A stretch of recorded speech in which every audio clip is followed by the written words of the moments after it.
Alors je me présente, je suis Jean-Claude Delalonde, le président d'une structure française qui s'appelle l'ANCLI, l'Association nationale des commissions locales d'information, qui sont implantées en France auprès de chaque centrale nucléaire. Il y a en France 36 commissions locales. Ces commissions locales sont composées par une décision qui a été prise en 1981, à l'époque du Premier ministre M. Monroy, qui a institutionnalisé auprès de chaque centrale une commission avec des élus locaux, des politiques, avec des associatifs, qu'ils soient pour le nucléaire ou contre le nucléaire, avec des personnes dites qualifiées, des experts économiques, pour travailler à l'étude, à l'analyse et au constat des fonctionnements ou des dysfonctionnements des centrales nucléaires, ainsi que les syndicats qui sont donc les travailleurs de ces centrales nucléaires. Ça existe depuis 1981, mais c'était une circulaire. Et en France, dans le système réglementaire, une circulaire n'est pas obligatoire. Nous avons donc quand même mis en place ces commissions, donc qui existent depuis 35 ans, mais c'est avec une loi qui a suivi de Tchernobyl, il y a 30 ans, que la loi de 2006, a mis 20 ans pour sortir, a officiellement créé les CLI par la loi, imposant qu'elles existent, que leur fonctionnement, que leur rôle et que leur mission soient fixés par l'État, et qu'on respecte nos devoirs et nos droits. Donc maintenant nous existons, ça fait 10 ans que la loi est sortie, et toutes les commissions locales sont en ordre de marche en France. L'ANCLI, c'est la fédération des commissions, et nous nous retrouvons au niveau national avec 4 représentants de chacune des commissions locales. Donc 36 fois 4, l'association que je préside, c'est 144 personnes qui représentent tout le territoire français, et notre conseil d'administration qui prend donc des décisions, des grandes orientations. Elle est composée à part égale, un homme, une voix, de chaque collège. Le collège des élus, il y a 8 élus. Le collège des syndicats, il y a 8 représentants syndicaux. Le collège des experts et des personnes qualifiées, 8. Et le collège des associations pour ou contre le nucléaire, 8. Donc des gens très divers, qu'on appelle la société civile, qui se réunissent pour discuter des problèmes de fonctionnement de chaque CLI, mais aussi des problèmes nationaux. Et notre volonté, notre mission, c'est pas de mettre les gens d'accord, mais c'est de poser la question à tout le monde par rapport à ce que la loi a fixé. Que devons-nous faire? Que pouvons-nous faire pour que la sûreté nucléaire soit mise en œuvre en France? C'est-à-dire que nous sommes des gens qui respectons notre démocratie française. Il y a un Parlement, il y a des élus locaux. En France, nous sommes sur le suffrage universel. C'est la population qui décide de ces élites, de ces élus. Et s'ils ne sont pas contents, ils peuvent en changer. Et comme les élus locaux nous ont mis en place au niveau national, nous sommes en droit de demander à ce qu'ils respectent ce pourquoi ils nous ont mis en place. Et quand ils ne le font pas, nous sommes en obligation de leur demander des comptes. En France, par rapport au nucléaire, je pense qu'il faut distinguer 2 choses. Il y a la sécurité nucléaire et la sûreté nucléaire. La sûreté nucléaire, c'est de voir si les centrales nucléaires fonctionnent bien, si elles sont toujours en ordre de marche, si sur le plan technique, les éléments exigés pour qu'il n'y ait pas d'accident sont bien mis en place. Ça relève en France de ce qu'on appelle le gendarme du nucléaire, l'ASN. Et la sécurité, c'est tout ce qui peut concerner et impacter la population dès l'instant où un dysfonctionnement ou un accident dans la centrale nucléaire viendrait à dépasser les limites du périmètre de la centrale, les clôtures, et ça pourrait impacter la population. Donc ça relève en France du ministère de l'Intérieur, la sécurité civile. Nous demandons à ce qu'on soit, dans le cadre des CLI, informés des mesures de sécurité qui sont prises, si un accident survient, et surtout d'être informé des mesures de sûreté qui sont préconisées par le gendarme, et d'être sûr que l'exploitant les respecte bien. Alors, en France, la sécurité est organisée par le ministère de l'Intérieur, qui doit préconiser des mesures à prendre si un accident arrivait. Donc depuis une période récente, il s'associe dans ses travaux avec celui qui est le gendarme qui s'occupe de la sûreté nucléaire au sein d'un organisme qui s'appelle le CODIRPA. On essaie d'analyser ce qui pourrait arriver en cas d'accident, de décliner la dangerosité, l'importance de l'accident et ce qu'il y aurait lieu de faire après, le post-accident, en dehors de la centrale. Donc toute cette analyse, elle existe depuis de nombreuses années.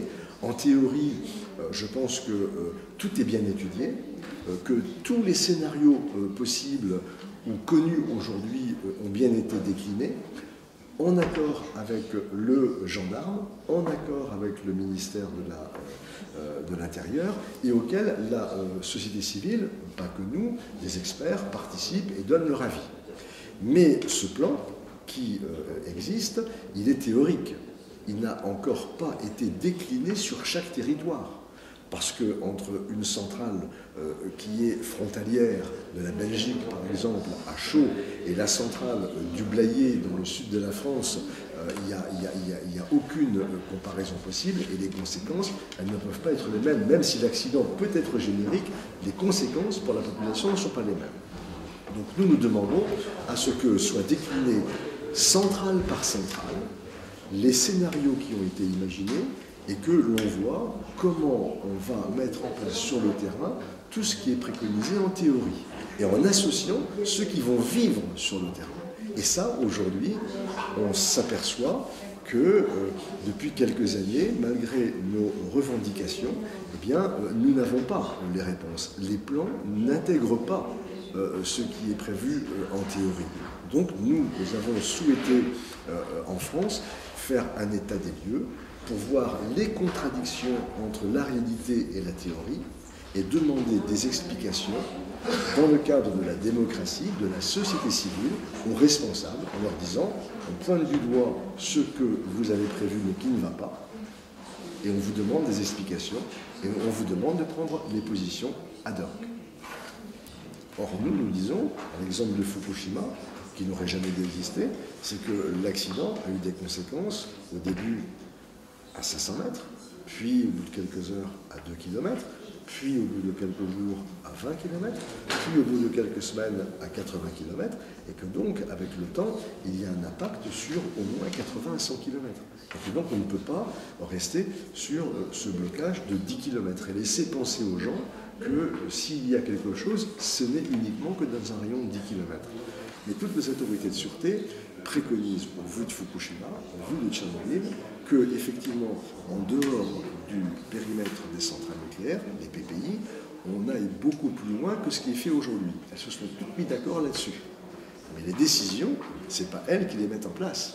Ce sont les gouvernements des pays qui sont indépendants, même si on est en Europe, même s'il y a des directives nucléaires qui sont prises au niveau de la Commission européenne.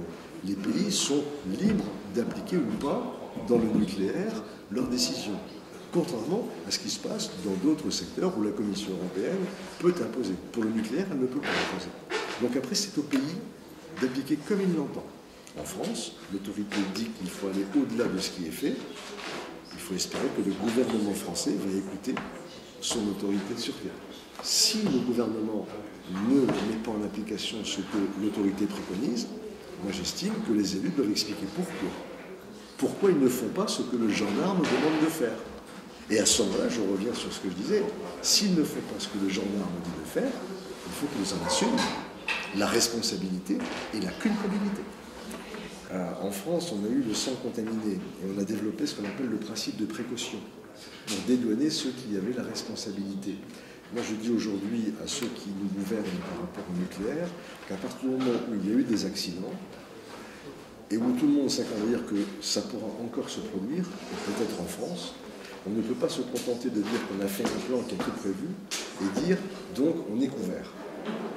Surtout si ce plan n'est pas appliqué et pas applicable. Donc moi je dis à ce gens-là, maintenant vous avez la responsabilité et la culpabilité si vous n'allez pas plus loin dans effectivement les décisions à prendre. Moi ça ne me gêne pas qu'on dise qu'on va faire vieillir les centrales nucléaires en France de 30 ans à 40 ans et de 40 ans à 50 ans. Je peux comprendre qu'aux États-Unis on en était à 80 ans, sans avoir contacté quiconque. Je ne sais pas ce qui se passe dans tous les pays nucléarisés, mais dans le monde, il y a quand même des réacteurs nucléaires un peu partout. Je ne sais pas ce qui va se passer en Chine dans quelques années. Je ne sais pas ce qui va se passer en Inde dans quelques années. Et si on sera mieux prémunis dans ces pays-là qu'en France. Mais en France, on a des obligations et nous devons respecter ces obligations. Donc, moi je dis qu'il faut tout faire pour que les décisions soient respectées si on veut poursuivre le nucléaire. Et que si on n'est pas en capacité, parce qu'on n'a pas les moyens financiers d'assurer la sûreté, il faut avoir le courage de dire on arrête. On arrête. Et si on a le courage de mettre les moyens financiers, d'expliquer pourquoi on veut continuer et où on va trouver les moyens financiers. C'est la démocratie. Après, si moi, à titre personnel, je deviens demain un anti-nucléaire, eh bien, je peux vous assurer que je ne voterai plus pour les gens qui nous gouvernent et qui prôneront le nucléaire. C'est la démocratie. Le Luxembourg n'a pas de centrale nucléaire. Et pourtant, il a pris une décision de distribuer les comprimés d'iode qui seront fort utiles, même s'il n'a pas de centrale nucléaire, en cas d'accident nucléaire. Donc les accidents nucléaires qui peuvent concerner le Luxembourg, c'est soit la Belgique, soit la France, soit l'Allemagne. Or, la centrale la plus proche du Luxembourg de Belgique, elle est très loin, bien au-delà même des 100 km. Donc le Luxembourg est concerné par ce qui se passe en France. Donc le Luxembourg a décidé de donner à toute sa population, donc dans un rayon de 200 km par rapport à la centrale française qui est la plus proche. Et nous, en France, on décide de ne distribuer que dans le rayon de 10 km, mais uniquement aux Français. Nous n'avons pas prévu d'aller distribuer aux Luxembourgeois. Alors vous allez me dire, ben, maintenant qu'ils ont pris la décision, ils sont couverts. Oui, mais les Belges à côté, eux, ne l'ont pas. On est en Europe. L'énergie est gérée par la Commission européenne. Les directives sont prises par la direction européenne. On pourrait donc s'attendre à ce que la Commission européenne elle donne des directives de prévention à tous les pays d'Europe qui devraient être harmonisés et imposer que autour des centrales françaises ou belges, dans un rayon de 10 ou 20 ou 50 km, ce serait mieux d'aller jusqu'à 80, ce que préconisent les gendarmes du nucléaire, eh bien, on distribue de la même façon que vous soyez belge, français, luxembourgeois, allemand ou suisse. C'est ça qu'on réclame. C'est une des contradictions. Alors la Convention d'Aarhus, c'est une convention qui a été signée par 28 pays européens, signée par 28 pays européens en 1998, qui se sont tous engagés, les 28, à répondre aux besoins d'information de la population sur tous les sujets qui concernent l'environnement, à l'exclusion du nucléaire. Donc, au niveau de 28 pays d'Europe, lorsque des citoyens sont mécontents ou demandent des explications, demandent l'application de la Convention d'Aarhus, on est dans l'obligation d'apporter des réponses. Et si effectivement les pays ne respectent pas cette Convention d'Aarhus, ils sont passibles du tribunal international. Sauf pour le nucléaire. Donc nous demandons à ce que la Convention d'Aarhus s'applique aussi au nucléaire. Et depuis quelques années, nous avons mis en place une organisation de réflexion au niveau européen avec une association qui s'appelle Nuclear Transparency Watch, qui au départ était une initiative franco-française qu'on appelait Eurocli et qu'on a étendue au niveau européen, qui est présidée par un député, un parlementaire européen qui est français, Michel Rivasi. Donc nous demandons depuis quelques années à ce que la Convention d'Aarhus s'applique au nucléaire. Et que donc on puisse avoir vis-à-vis du nucléaire le droit de poser les mêmes questions que l'on pose dans d'autres domaines de l'environnement pour avoir les réponses appropriées à ce secteur. Il y a maintenant des représentants de 17 pays qui réfléchissent. On met en place des tables rondes de réflexion dans 17 pays européens sur cette application, avec des ONG, avec des gens qui sont, y compris peut-être plus dans l'acceptabilité du nucléaire, mais accepter le nucléaire, ça ne veut pas dire renoncer à la sûreté. Et donc, au niveau français, l'ANCLI a pour but de mettre autour de la table des gens qui ont un projet commun, c'est de tout faire pour que la sûreté nucléaire soit assurée. Tant qu'on décidera de faire du nucléaire en France, et au niveau européen, on veut faire la même chose. Ce qu'il faut retirer de Fukushima, c'est l'exemple français. L'autorité de sûreté nucléaire française, l'ASN et l'IRSN, sont reconnus sur le monde entier comme ayant eu les bons réflexes, les bonnes réactions, sont allés voir ce qui se passait, ont fait des préconisations et ont exigé en France, et ça a été ensuite imposé au niveau européen, de faire des exercices complémentaires de sûreté, les ECS, pour analyser par rapport à Fukushima comment on était organisé et à exiger de l'EDF de faire des investissements et de prendre des précautions pour que ça n'arrive pas chez nous. C'est un plan qui ne va pas être réalisé par un cas commun. Donc je pense effectivement que nous, en France, on a réussi à avoir les bons réflexes par rapport à Fukushima, au moment où c'est arrivé. Mais 5 ans, c'est loin. Et on a l'impression qu'aujourd'hui, ceux qui ont dit bah oui, un accident nucléaire, ça peut vraiment arriver, 5 ans après, ils disent ouais, mais c'est pas grave ce qui s'est passé à Fukushima. Et ça, c'est pas acceptable. C'est pas acceptable. Parce qu'il y a des conséquences, même si elles sont limitées au Japon. Si ça arrive demain en France, ça va peut-être aussi être limité en France, mais ça va impacter un accident comme Fukushima, qui a impacté 160 000 personnes là-bas. En France, si ça se passe au budget, c'est 1,5 million de personnes qui sont concernées. Est-ce qu'on est prêt, en France, en Suisse, dans la vallée du Rhône, à résoudre les problèmes qui ne concernaient que 160 000 personnes au Japon et qui concerneront en France 1,5 million? Si on va jusqu'à 80 km, le budget, c'est 4,5 millions de personnes qui sont concernées. Donc, au Japon, on dit qu'il y a des impacts sur 80 km. En France, 80 km, je prends le budget, mais c'est vrai aussi de Fessenheim, c'est environ 4,5 millions d'habitants qui sont concernés. On n'est pas prêt. La France se pose la question de savoir, à l'instar de ce qui s'est fait aux États-Unis, sans trop de débat, comporterait la durée de vie peut-être des centrales à 50 ans. Aux États-Unis, on a décidé 80 ans. On a considéré en France que l'EPR était la formule d'avenir pour l'énergie bon marché et que pour vendre l'EPR, on a considéré, après Fukushima, que toutes les centrales françaises devraient essayer d'aller vers un degré de sûreté comme le prévoit l'EPR, sauf que l'EPR aujourd'hui, il ne fonctionne pas toujours, et que nous nous posons la question de savoir si effectivement on sera en capacité et à quel prix de faire qu'une centrale qui a 39 ans, elle pourra fonctionner avec les mêmes sources de sécurité et de garantie qu'un EPR qui est tout neuf et qui ne fonctionne toujours pas. Donc on essaie de poser des questions en estimant qu'on doit avoir des réponses et que si ces réponses ne sont pas données, qu'est-ce que ça veut dire? Est-ce qu'on autorise EDF à faire fonctionner quand même la centrale et l'EPR de Flamanville avec quel risque d'amoindrissement de la sûreté, ou si effectivement on exige que la sûreté soit assurée, à quel prix? Et si on n'a pas de réponse, de savoir ce qu'on fait.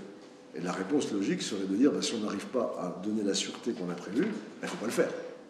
Et si une vieille centrale de 39 ans, on n'est pas en capacité, par exemple, de bunkériser la piscine, alors qu'à la centrale de l'EPR, la piscine est bunkérisée, c'est-à-dire si EDF n'est pas capable de bunkériser les piscines, qui sont un risque aujourd'hui vis-à-vis du terrorisme, puisque s'il y a un acte terroriste sur une piscine qui est à découvert, ça peut avoir des conséquences graves. S'il est bunkérisé, peut-être moins grave. Mais on voudra avoir des réponses à ces questions. Si on ne peut pas le faire, qu'est-ce qu'on fait?